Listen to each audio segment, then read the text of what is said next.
Well, hello everybody. Larry Young here again with another segment of OLaMan Living Life with Purity. And today is a very, very, very important day. Today is July the 14th, 2024. And yesterday at 6:15, shots rang out in, I think it was Butler, Pennsylvania, not sure. But a young man tried to kill ex-President Donald J. Trump. He lost his life in the exchange. He was taken out by Secret Service snipers. Probably a very, very unhappy young man, troubled, kind of typical of a lot of things we have going in our world right now. Well, let's talk a little bit about today is how we got here and what were the warning signs ahead of time and what is the hope for the future. So a number of things have come together into an elaborate sort of narrative here. And one of them starts all the way back with the philosopher Plato. And he wrote a book called The Republic. And in The Republic, he talked about the shadows on the wall. And the shadows on the wall referred to if they took babies and held them captive and let them be raised in a cave behind a wall, and then with a light shining on the other side of the wall, and they could parade little figures like they're doing, hand things and hand shadows and things like that on the wall, that this would be the only reality that these people grew up with. And so their whole concept of reality would have been just the shadows that they saw on the wall, and that would have been their truth. And then Plato postulated what would happen if one of those captives was to escape or to be let go and loosed into the real world up in the light and out of the cave. What would their reaction be? And he surmised that they would get very, very sullen and depressed because they would have a really hard time trying to make the new reality match up with their existing thoughts of what reality was, which was a false impression to begin with.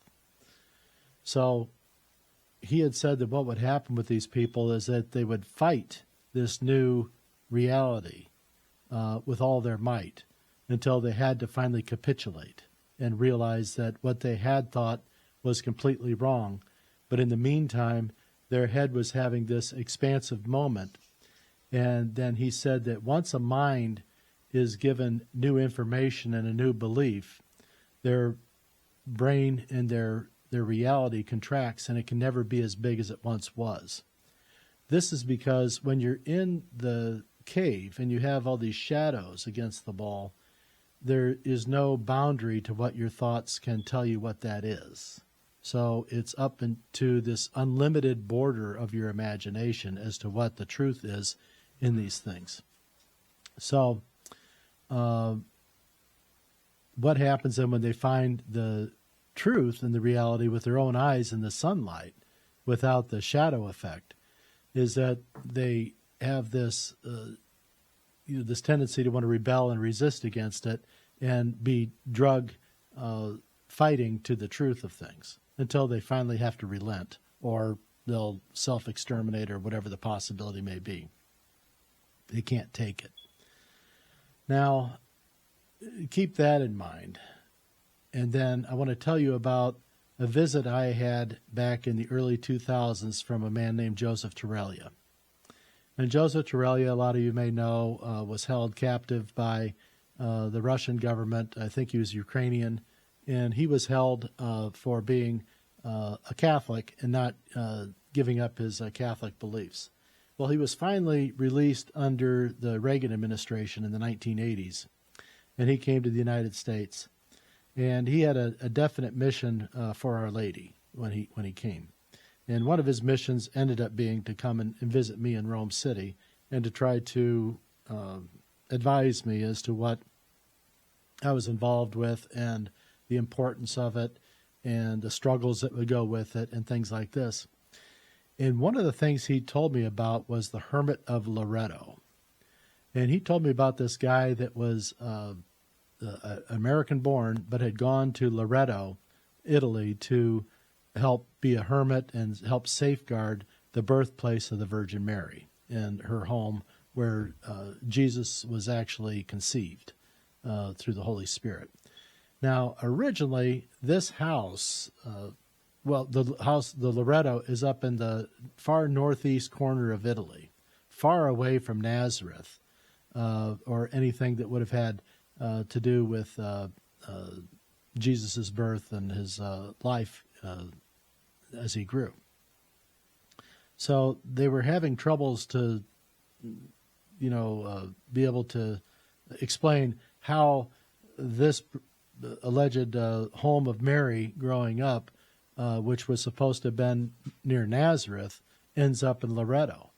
Well, the angels, when the Muslims were attacking and destroying Christian things in Italy and in Jerusalem, those areas, what they were doing was they were destroying all this stuff. So the angels came and they took this house, this building in whole, and moved it to Loreto.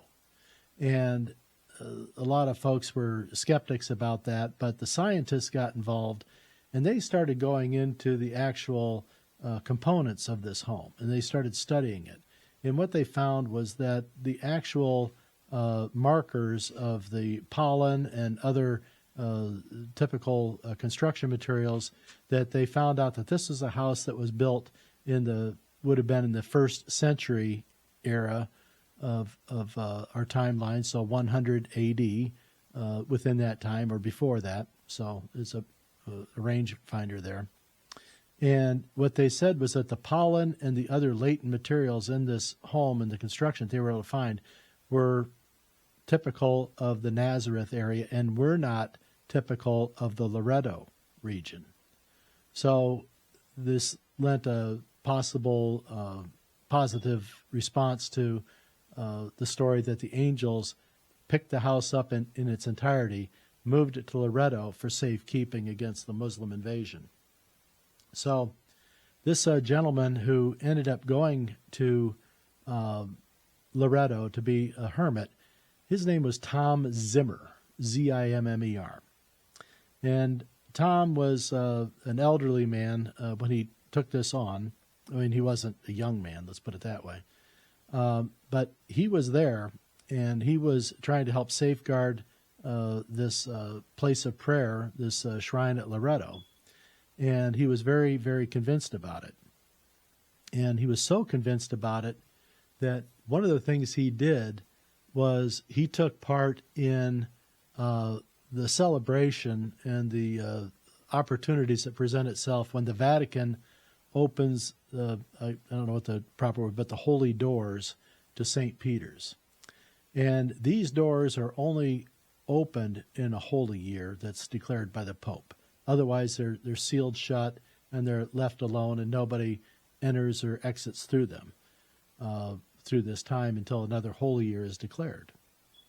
Well, when the doors are opened, it's a great time of celebration and examination by all the faithful coming in through to experience this during this holy year. Well, what also presents itself is that on the insides of these doors are shelves, or there's some way to place bricks. And when the doors are opened up, all the bricks that had been there are taken down, because on these bricks people can make donations, and they can have inscribed on the brick a name or a prayer intention or whatever it is. And all these bricks are laid inside the doors before they close them from these people's petitions for prayer. And so that these petitions will be prayed for during the holy masses and the prayers that are led by the Pope and other attendees inside St. Peter's throughout the time between the opening of these holy doors. So this Tom Zimmer took it upon himself when there was this opportunity back in the 80s, I believe it was, and he had a brick made. And he was moved to do this by his inspiration and prayer with the Blessed Mother. And the name that he put on his brick that he put inside the doors, the holy doors to St. Peter's, was Donald J. Trump.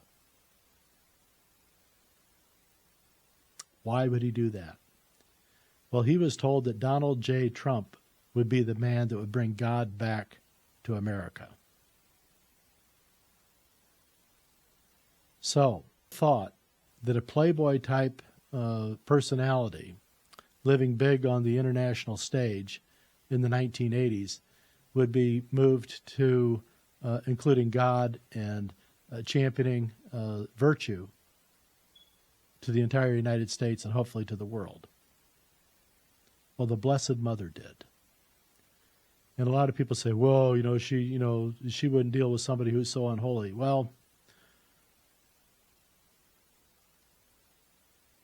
I feel that when the Blessed Mother asks you to make bricks, and all she gives you is a pile of manure, you make bricks out of manure. And this has been what has been the story of my life. No one would have thought that I would have been a guy doing this. I certainly didn't. But there's been a lot of things that have come along to convince me and others that this is necessary and this is proper and this is really important and this is what matters. Now, Donald J. Trump has had his name inside there until, I don't know if they opened the doors again, but apparently they did because it was confirmed. And Donald J. Trump has had a great metamorphosis. And one of the things that was most telling in his change has been his marriage to his wife Melania, who is a Roman Catholic. And this is where the feather strokes come in.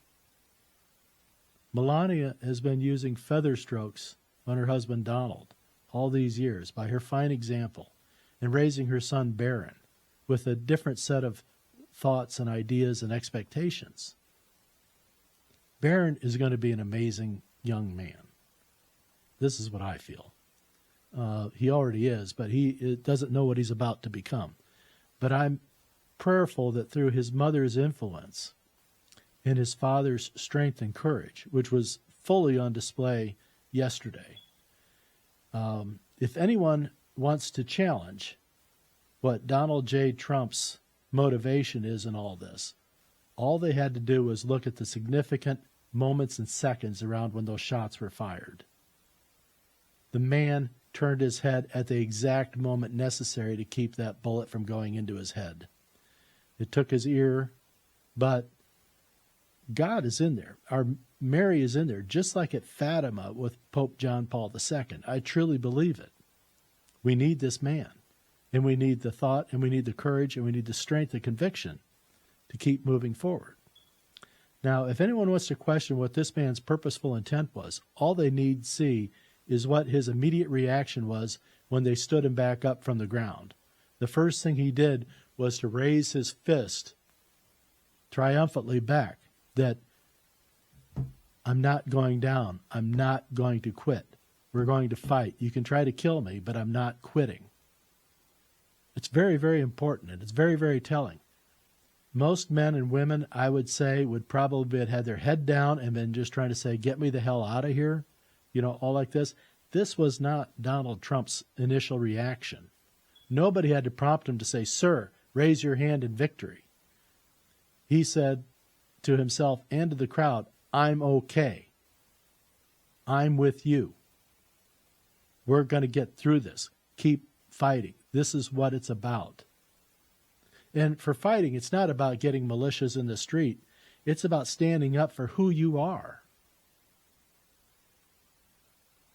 All the bullshit that's been told about this guy from people on the left and outside of his concern for this country and the way he's concerned.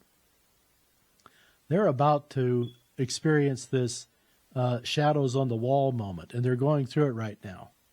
And so what they're going to have happen to them as they see the truth about this, that the real anger and the real violence and threat to democracy is coming from their perspective.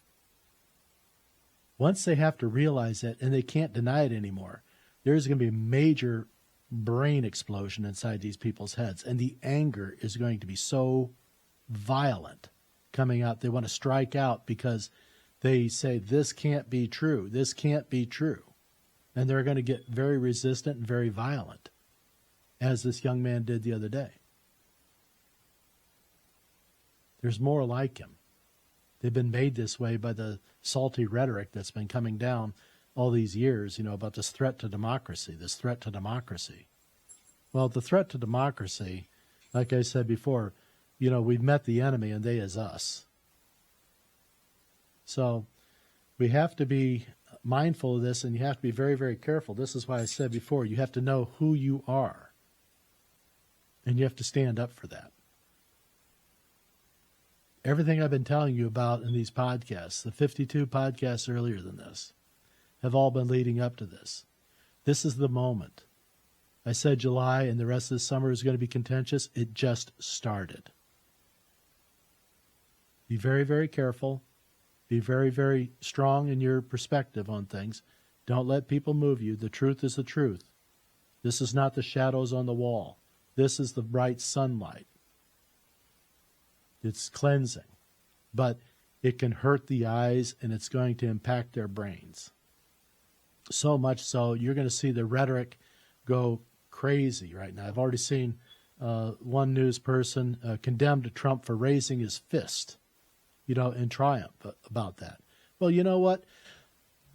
No one was shooting at their ass, were they? So until they get that happen and they know what comes out of that, they should just shut the hell up, because they really don't have a vote right now. Until someone's shooting at you, you have no idea what you're talking about. I went through the same thing in the court trial where people wanted to take me out, and I had death threats and I had all sorts of stuff, about me, saying I was stealing from a nun and all this stuff. None of it was ever true.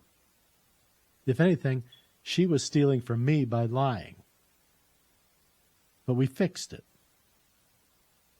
How do we fix it? Well, we won the case, and it just so happens in this last week I had an opportunity to speak with one of the jury members. I'd put an open request out to the court to contact the jury. This was over 10 years ago. Said if anyone were to contact me to talk about it, please feel free to give me a call. Well, one of the jury members did call. And in his speaking with me, I asked him about things that he remembered about the trial. And he says, I remember mostly about you. And I said, well, why is that? He says, well, you were like Donald Trump back then. You were speaking the truth, and the other side didn't want to believe it, but we believed you because it was the only thing that made sense. The other stuff just was all lies, and we could see that. That you were the only one that cared about the people. You were the only one that wasn't talking about money. You were the only one that wasn't, just trying to go about profits and interest in these things. He says, you were the only one that cared about the individuals. So we got it.